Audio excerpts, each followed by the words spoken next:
Hello, जय हिंद, नमस्कार दोस्तों। स्वागत है आपका अपने चैनल कलाम एजुकेशन क्लासेस पर। दोस्तों, हम इस क्लास में करने वाले हैं रेलवे ग्रुप डी व एनटीपीसी 2025 से संबंधित जीके जीएस का प्रैक्टिस सेट। दोस्तों, हम इस क्लास में मोस्ट इंपॉर्टेंट क्वेश्चनों को करने वाले हैं जो कि दोस्तों रेलवे के एग्जाम में पूछे गए हैं। साथ में दोस्तों नए एक्सपेक्टेड क्वेश्चंस क्या बन सकते हैं, उन क्वेश्चनों को भी हम दोस्तों इस क्लास में करने वाले हैं। इसलिए ये क्लास आपके लिए बहुत ज्यादा इंपॉर्टेंट होने वाली है। तो चलिए दोस्तों, अब अपनी क्लास को शुरू करते हैं। उससे पहले दोस्तों, अगर आप रेलवे ग्रुप डी, एनटीपीसी या दोस्तों रेलवे के किसी भी एग्जाम्स की तैयारी कर रहे हैं तो दोस्तों आपके पास रेलवे की ये 4 बुक्स होना बहुत जरूरी है, जिनमें दोस्तों आपको railway maths, railway reasoning, railway general studies व रेलवे जनरल साइंस के दोस्तों प्रीवियस ईयर क्वेश्चंस देखने को मिल जाएंगे। दोस्तों इन चारों बुक से आपकी स्टडी दोस्तों बूस्ट होने वाली है, क्योंकि दोस्तों इनमें रेलवे के PYQs दोस्तों दिए हुए हैं। साथ में दोस्तों ये चारों बुक्स मात्र आपको 99 रुपीज में दोस्तों इनकी ई बुक्स मिल जाएंगी, यानी दोस्तों 99 रुपीज में आपको इन चारों बुक्स की दोस्तों PDFs मिल जाएंगी। अगर आपको इनकी PDF चाहिए तो आप इस व्हाट्सएप नंबर से दोस्तों हमसे कांटेक्ट कर सकते हैं। साथ में हमारा व्हाट्सएप का नंबर आपको वीडियो के डिस्क्रिप्शन में भी देखने को मिल जाएगा। तो चलिए दोस्तों, अब अपनी क्लास को शुरू करते हैं। दोस्तों हमारा पहला क्वेश्चन है, कन्नौज के निकट गंगा से कौन सी नदी मिलती है। दोस्तों इंपॉर्टेंट क्वेश्चन है, रेलवे के एग्जाम में दोस्तों पूछा गया है। कन्नौज के निकट दोस्तों गंगा से कौन सी नदी मिलती है। दोस्तों अगर हम गंगा नदी की बात करें तो इसकी लंबाई दोस्तों 2510 किलोमीटर है। साथ में दोस्तों गंगा नदी दोस्तों गंगोत्री ग्लेशियर से निकलती है और दोस्तों कन्नौज के निकट इसमें दोस्तों राम गंगा नदी आकर मिल जाती है। ऑप्शन डी दोस्तों हमारा बिल्कुल राइट आंसर हो जाएगा। साथ में दोस्तों अगर हम बात करें दोस्तों गंगा नदी की सबसे बड़ी सहायक नदी की, तो दोस्तों यमुना दोस्तों इसकी सबसे बड़ी सहायक नदी है, जिसकी लंबाई दोस्तों लगभग 1365 किलोमीटर दोस्तों हो जाएगी। आपके लिए दोस्तों इंपॉर्टेंट है, ऑप्शन डी बिल्कुल राइट आंसर दोस्तों हो जाएगा। नेक्स्ट क्वेश्चन है, केंद्रीय औषधि अनुसंधान संस्थान की स्थापना किस वर्ष में दोस्तों की गई थी। इंपॉर्टेंट है दोस्तों, केंद्रीय औषधि अनुसंधान संस्थान की स्थापना। दोस्तों पहले बात करते हैं हम इसके हेडक्वार्टर की। तो दोस्तों इसका हेडक्वार्टर दोस्तों लखनऊ उत्तर प्रदेश के अंदर दोस्तों स्थित है और इसकी स्थापना दोस्तों वर्ष 1951 में दोस्तों प्रधानमंत्री पंडित जवाहरलाल नेहरू के द्वारा दोस्तों की गई थी। ऑप्शन नंबर फर्स्ट 1951 दोस्तों हमारा बिल्कुल राइट आंसर हो जाएगा। अगला क्वेश्चन है और दोस्तों वेरी इंपॉर्टेंट क्वेश्चन है, उत्तर प्रदेश में राष्ट्रीय कथक संस्थान दोस्तों कहां पर स्थित है।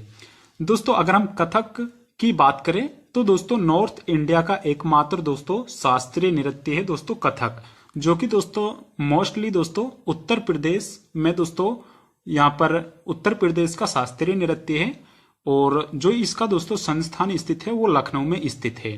दोस्तों अगर हम कथक की बात करें तो दोस्तों इसका आपको घराना याद रखना है दोस्तों, जयपुर घराना। कौन सा दोस्तों, जयपुर घराना दोस्तों ये कथक से संबंधित है। साथ में दोस्तों लखनऊ घराना आपसे पूछा ही हुआ है, ये दोस्तों लखनऊ घराना भी ये भी कथक से ही संबंधित है।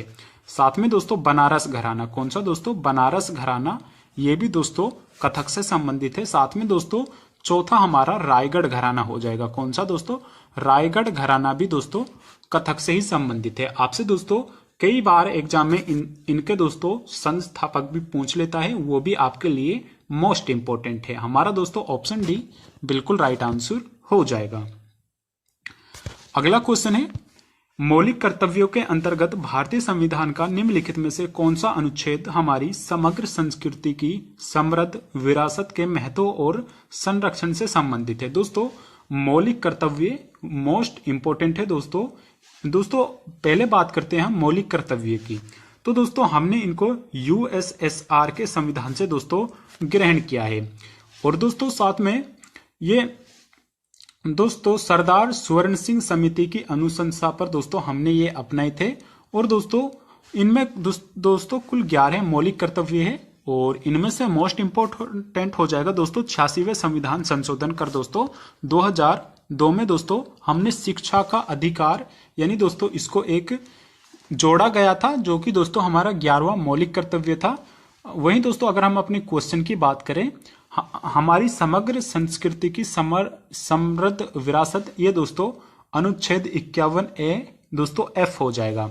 वहीं दोस्तों अगर हम बात करें अनुच्छेद 51G की, तो दोस्तों इसमें हमारा पर्यावरण हो जाएगा, यानी दोस्तों यह हमारे पर्यावरण से संबंधित हो जाएगा। अगर दोस्तों हम आर्टिकल 51A(C) की बात करते हैं, तो दोस्तों ये संप्रभुता व अखंडता की बात करता है। वहीं दोस्तों अनुच्छेद 51E यह दोस्तों भाईचारे की बात करता है। आपको दोस्तों ये 11 अनुच्छेद दोस्तों मौलिक कर्तव्य के 100% याद रखने हैं, क्योंकि दोस्तों आपसे क्वेश्चन यहीं से पूछ लिया जाता है। तो चलिए दोस्तों अब अपने अगले क्वेश्चन की ओर बढ़ते हैं। अगला क्वेश्चन है दोस्तों, हमारा अगला क्वेश्चन है, नीति आयोग के नए CEO के रूप में किसे नियुक्त किया गया है। दोस्तों अगर हम बात करें नीति आयोग की, तो इसकी स्थापना दोस्तों 1 जनवरी 2015 में दोस्तों प्रधानमंत्री नरेंद्र मोदी के द्वारा दोस्तों योजना आयोग के स्थान पर की गई थी। वहीं दोस्तों नीति आयोग के दोस्तों नए CEO दोस्तों BVR सुब्रमण्यम को दोस्तों बनाया गया है। ऑप्शन नंबर 4 हमारा दोस्तों बिल्कुल राइट आंसर हो जाएगा। अगला क्वेश्चन है, परिवार नियोजन कार्यक्रम का कार्यान्वयन निम्नलिखित में से किस भारतीय पंचवर्षीय योजना के प्रमुख लक्ष्यों में से एक था। दोस्तों इसको आप इंपॉर्टेंट क्वेश्चनों की श्रेणी में डाल देंगे, क्योंकि दोस्तों इंपॉर्टेंट क्वेश्चन है, 100% आपके एग्जाम में पूछा जाएगा और साथ में दोस्तों पूछा भी गया है। दोस्तों अगर हम परिवार नियोजन कार्यक्रम की बात करें, तो दोस्तों इसकी शुरुआत दोस्तों 1952 में दोस्तों की गई थी। और दोस्तों जो इसका यहाँ पर मुख्य लक्ष्य रखा गया था, वो दोस्तों 4th पंचवर्षीय योजना के अंतर्गत दोस्तों रखा गया था, जिसकी अवधि दोस्तों 1969 से लेकर दोस्तों 1974 तक थी। यानी दोस्तों ये हमारी 4थी पंचवर्षीय योजना का दोस्तों मुख्य लक्ष्य इसको रखा गया था। और दोस्तों अगर हम बात करें 4थी पंचवर्षीय योजना, इसका बिल्कुल राइट आंसर हो जाएगा। साथ में दोस्तों 4थी पंचवर्षीय योजना में दोस्तों 14 बैंकों का राष्ट्रीयकरण भी किया गया था। आपको यह भी याद रखना है दोस्तों, वर्ष 1969 में दोस्तों हमारी प्रधानमंत्री इंदिरा गांधी द्वारा दोस्तों 1969 में 14 बैंकों का दोस्तों राष्ट्रीयकरण यानी दोस्तों नेशनलाइजेशन किया गया था। वहीं दोस्तों 1970 में आपको याद रखना है दोस्तों, 1970 में दोस्तों श्वेत क्रांति की भी दोस्तों शुरुआत हुई थी। आपको दोस्तों यह फैक्ट भी याद रखने हैं। 1969 में दोस्तों 14 बैंकों का दोस्तों राष्ट्रीयकरण किया गया। साथ में दोस्तों 1970 में दोस्तों श्वेत क्रांति की दोस्तों शुरुआत की गई थी। ऑप्शन दोस्तों हमारा फर्स्ट यानी 4थी पंचवर्षीय योजना बिल्कुल राइट आंसर हो जाएगा। अगला क्वेश्चन है, जल्लीकट्टू निम्नलिखित में से किस त्योहार की एक विशेषता है। दोस्तों जल्लीकट्टू ये दोस्तों एक भैंसों की लड़ाई होती है। और दोस्तों ये तमिलनाडु के अंदर, कहां पर दोस्तों, तमिलनाडु के अंदर दोस्तों ये फेस्टिवल दोस्तों सेलिब्रेट किया जाता है और इसको दोस्तों पोंगल यहां पर माना जाता है। ऑप्शन नंबर सी दोस्तों पोंगल हमारा बिल्कुल राइट आंसर हो जाएगा। दोस्तों अगर हम विशु की बात करें, तो ये दोस्तों को केरला का न्यू ईयर इसको कहा जाता है विशु को। बिहू दोस्तों असम से संबंधित हो जाएगा। ऑप्शन नंबर 3 दोस्तों पोंगल हमारा बिल्कुल राइट आंसर हो जाएगा। अगला क्वेश्चन है, भारतीय संविधान के निम्नलिखित में से किस अनुच्छेद का उल्लेख समानता के अधिकार के अंतर्गत दोस्तों किया गया है। इंपॉर्टेंट क्वेश्चन है दोस्तों, भारतीय संविधान का निम्नलिखित में से किस अनुच्छेद का उल्लेख समानता के अधिकार के अंतर्गत किया गया है। ऑप्शन है जीवन और व्यक्तिगत स्वतंत्रता की सुरक्षा, या दोस्तों शिक्षा का अधिकार, धार्मिक मामलों का प्रबंधन करने की स्वतंत्रता, या दोस्तों उपाधियों का उन्मूलन। दोस्तों अगर हम बात करें जीवन और व्यक्तिगत स्वतंत्रता की सुरक्षा, तो ये दोस्तों आर्टिकल 21 के अंतर्गत दोस्तों बताया गया है। वहीं दोस्तों शिक्षा का अधिकार ये दोस्तों हमारा आर्टिकल 21A हो जाएगा। वहीं दोस्तों धार्मिक मामलों के प्रबंधन की स्वतंत्रता, तो ये दोस्तों आर्टिकल 26 के अंतर्गत दी हुई है। वहीं अगर हम उपाधियों के उन्मूलन की बात करेंगे, तो ये आर्टिकल 18 हो जाएगा, जो कि दोस्तों समानता के अधिकार दोस्तों हमारा हो जाएगा। दोस्तों आर्टिकल 14 से लेकर दोस्तों 18 तक ये दोस्तों ये समानता के अधिकार है और उपाधियों का उन्मूलन ये दोस्तों आर्टिकल 18 के अंतर्गत आता है। ऑप्शन नंबर 4 हमारा दोस्तों बिल्कुल राइट आंसर हो जाएगा। नेक्स्ट क्वेश्चन है 2011 की साक्षरता दर जनगणना के अनुसार भारत में पुरुषों की साक्षरता दर कितनी है। दोस्तों वेरी वेरी इंपॉर्टेंट क्वेश्चन है। 2011 की साक्षरता दर जनगणना के अनुसार भारत में पुरुषों की साक्षरता दर कितनी थी। दोस्तों अगर हम यहाँ पर हम बात करेंगे मेल फीमेल वे दोस्तों ओवरऑल की, दोस्तों मेल जो लिटरेसी रेट रहा था 2011 की जनगणना के अनुसार वो दोस्तों 82.14% रहा था। वहीं दोस्तों अगर हम फीमेल की बात करें तो फीमेल का जो दोस्तों यहाँ पर लिटरेसी रेट रहा था वो 65.46% रहा था। वहीं दोस्तों अगर हम ओवरऑल बात करें पूरे इंडिया की तो दोस्तों पूरे इंडिया का 74.04% रहा था। दोस्तों तीनों ही इंपॉर्टेंट फैक्ट है। मेल का जो यहाँ पर लिटरेसी रेट रहा था वो 82.14% रहा था। फीमेल का दोस्तों 65.46% रहा था। अगर आपसे ऑल ओवर इंडिया की बात करें लिटरेसी रेट की तो वो दोस्तों 74.04% रहा था। हमसे पूछा है दोस्तों पुरुषों की साक्षरता दर कितनी थी तो दोस्तों 82.14% हो जाएगा। ऑप्शन नंबर 3 दोस्तों हमारा बिल्कुल राइट आंसर हो जाएगा। अगला क्वेश्चन है प्रथम राष्ट्रमंडल खेल कब आयोजित किए गए थे। इंपॉर्टेंट है दोस्तों प्रथम राष्ट्रमंडल खेल दोस्तों कब आयोजित किए गए थे तो राइट आंसर होगा दोस्तों इसका 1930 में। दोस्तों प्रथम राष्ट्रमंडल खेल ये दोस्तों हैमिल्टन कनाडा के अंदर दोस्तों आयोजित किए गए थे। वहीं दोस्तों 100वां जो राष्ट्रमंडल खेल होंगे वो भी दोस्तों कनाडा के अंदर ही खेले जाएंगे। वहीं दोस्तों राष्ट्रमंडल खेल भारत में दोस्तों 2010 में दोस्तों आयोजित किए गए थे, जो कि दोस्तों एक बार ही भारत में अभी तक राष्ट्रमंडल खेल दोस्तों आयोजित हुए हैं। वहीं दोस्तों अगर हम बात करें 2026 की तो दोस्तों 2026 में राष्ट्रमंडल खेल ये दोस्तों ग्लासगो स्कॉटलैंड के अंतर्गत दोस्तों आयोजित किए जाएंगे। आपको याद रखना है। ऑप्शन नंबर 1 1930 में दोस्तों राष्ट्रमंडल खेलों की शुरुआत हुई थी, बिल्कुल राइट आंसर हो जाएगा। अगला क्वेश्चन है पंडित भीमसेन जोशी को निम्नलिखित में से किस वर्ष में सर्वोच्च नागरिक पुरस्कार भारत रत्न दोस्तों प्राप्त हुआ था।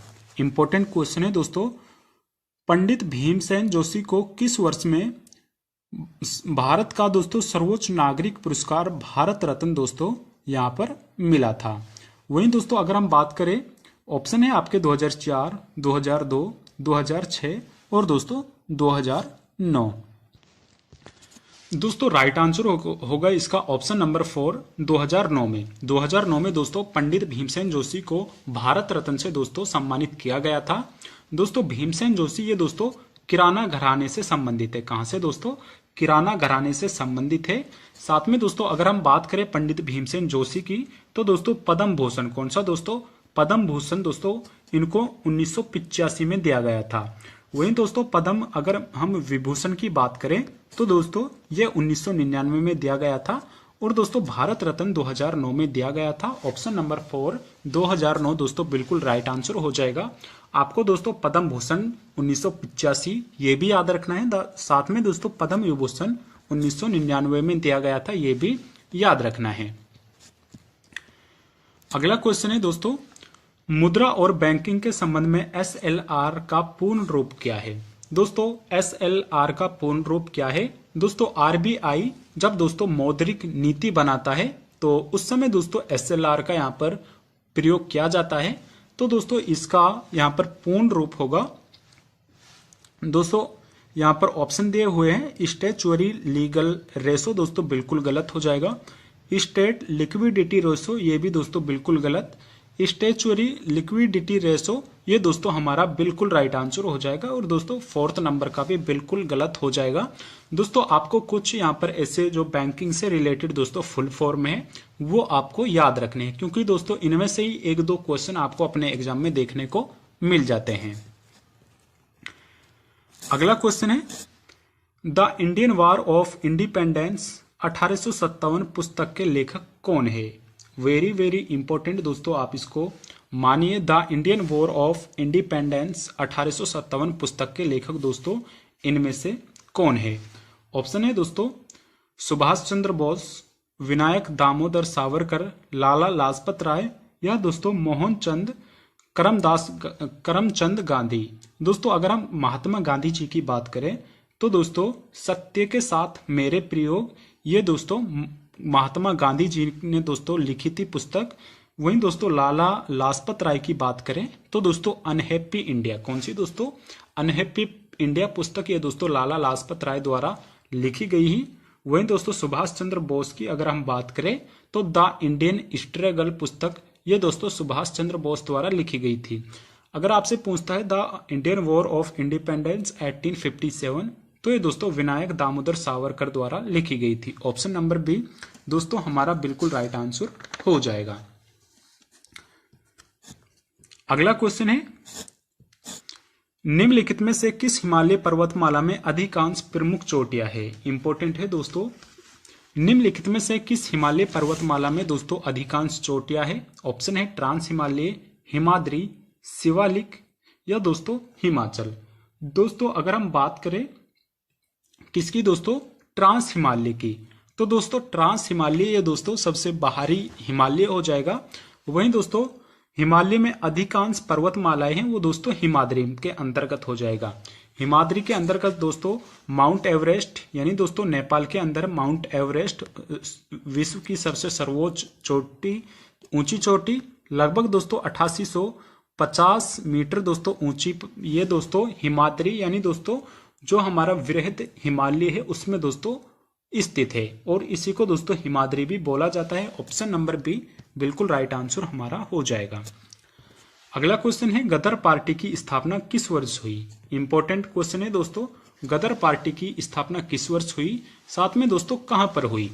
दोस्तों गदर पार्टी की स्थापना 1913 में हुई थी। कहां पर दोस्तों? 1913 में। और इसकी स्थापना दोस्तों लाला हरदयाल के द्वारा की गई थी। किसके द्वारा दोस्तों? लाला हरदयाल के द्वारा दोस्तों गदर पार्टी की स्थापना दोस्तों सैन फ्रांसिस्को अमेरिका में की गई थी। कब दोस्तों? गदर पार्टी की स्थापना 1913 में लाला हरदयाल के द्वारा सैन फ्रांसिस्को अमेरिका में दोस्तों की गई थी। इंपॉर्टेंट क्वेश्चन है दोस्तों आपके एग्जाम के लिए। अगला क्वेश्चन है बहमनी राज्य का पहला शासक कौन था? इंपॉर्टेंट है दोस्तों, पहले बात करेंगे दोस्तों हम बहमनी साम्राज्य की। इसकी स्थापना दोस्तों वर्ष 1347 ईस्वी में दोस्तों अलाउद्दीन बहमन शाह के द्वारा की गई थी। ऑप्शन नंबर सेकंड दोस्तों अलाउद्दीन बहमन शाह हमारा बिल्कुल राइट आंसर हो जाएगा, जिन्होंने दोस्तों बहमनी राज्य, जो दोस्तों बहमनी राज्य के संस्थापक भी थे और उनकी संस्थापना दोस्तों 1347 में दोस्तों की गई थी। अगला क्वेश्चन है भारतीय रेगिस्तान पश्चिमी क्षेत्र में स्थित है। दोस्तों भारतीय रेगिस्तान किसके पश्चिमी क्षेत्र में स्थित है? नीलगिरी की पहाड़ियों के, हिमाद्री के, अरावली की पहाड़ियों के या दोस्तों कैमूर की पहाड़ियों के? दोस्तों अगर हम बात करें भारतीय रेगिस्तान जो दोस्तों यहाँ पर राजस्थान में ज्यादातर 90% दोस्तों पड़ता है, तो वो दोस्तों अरावली की पहाड़ियों के दोस्तों पश्चिम में स्थित है। ऑप्शन नंबर थर्ड हमारा बिल्कुल राइट आंसर हो जाएगा। अगला क्वेश्चन है लावणी लोक नृत्य मुख्य रूप से किस राज्य से संबंधित है? दोस्तों लावणी नृत्य दोस्तों महाराष्ट्र से संबंधित है। साथ में दोस्तों महाराष्ट्र से संबंधित कुछ अन्य नृत्यों की बात करें तो दोस्तों तमाशा नृत्य, कोली नृत्य, नक्टा नृत्य, गफा नृत्य, ये दोस्तों महाराष्ट्र से संबंधित है। वहीं दोस्तों गुजरात से डांडिया नृत्य, रासलीला, भवई, जुरेथुन, ये दोस्तों गुजरात से संबंधित हो जाएंगे। अगला क्वेश्चन है दोस्तों हमारा अगला क्वेश्चन है भारत का उपराष्ट्रपति बनने के लिए न्यूनतम आयु कितनी होनी चाहिए? दोस्तों भारत में उपराष्ट्रपति या दोस्तों राष्ट्रपति बनने के लिए न्यूनतम आयु कितनी होनी चाहिए? तो दोस्तों 35 वर्ष यानी दोस्तों 35 वर्ष न्यूनतम आपकी आयु होनी चाहिए अगर आपको भारत में राष्ट्रपति या उपराष्ट्रपति बनना है। वहीं दोस्तों अगर आपको दोस्तों मुख्यमंत्री बनना है तो दोस्तों आपकी जो मिनिमम आयु है वो दोस्तों 25 वर्ष होनी चाहिए। कितनी दोस्तों? 25 वर्ष मुख्यमंत्री या दोस्तों एमएलए बनने की आपकी मिनिमम होनी चाहिए। वहीं दोस्तों अगर आप राज्यसभा के सदस्य बनने चाहते हैं तो आपकी मिनिमम आयु दोस्तों 30 वर्ष होनी चाहिए। वही दोस्तों हमारी क्लास का अंतिम क्वेश्चन है, सांभर लवण झील इनमें से कहां पर स्थित है। दोस्तों इसका आंसर आपको कमेंट बॉक्स में करके बताना है। दोस्तों सांभर झील दोस्तों किस राज्य में स्थित है। दोस्तों अगर आपको क्लास पसंद आई है तो इसको एक लाइक जरूर करिएगा। वे चैनल पर नए हैं तो दोस्तों चैनल को भी सब्सक्राइब जरूर कर ले। धन्यवाद।